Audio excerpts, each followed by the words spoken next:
When will the US remove Syria sanctions? I worked in sanctions at the Treasury Department and I helped craft the Syria sanctions in particular, so let's get into it. After Syria's brutal dictator Bashar al-Assad ran like a coward to Moscow and Ahmed al-Shara took over in December, there have been increasing calls by countries and NGOs to remove the sanctions that have been imposed on Syria for over a decade. They argue that these sanctions should be removed to help the Syrian population. So after the new year, the Treasury Department issued what's called a general license to allow for transactions related to electricity, energy, water, and sanitation.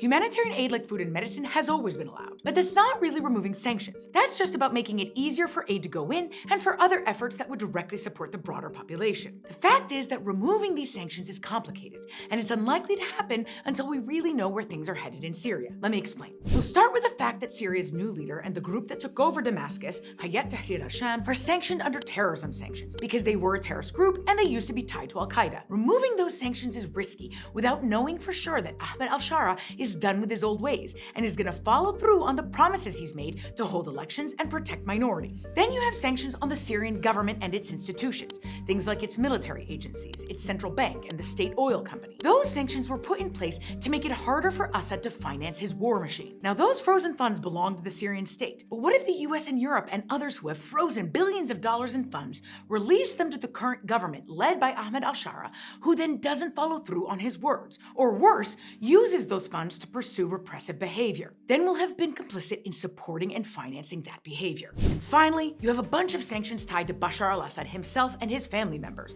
and those aren't going anywhere because Assad is still alive. Well, he is for now, but if I were him, I might not stand near any balconies or drink tea. I don't expect the US to lift Syria sanctions soon because they won't want to give up the leverage they have to hold Ahmed al-Shara accountable to the promises he's made, and they don't have reason to trust him yet. It's up to him to prove himself first.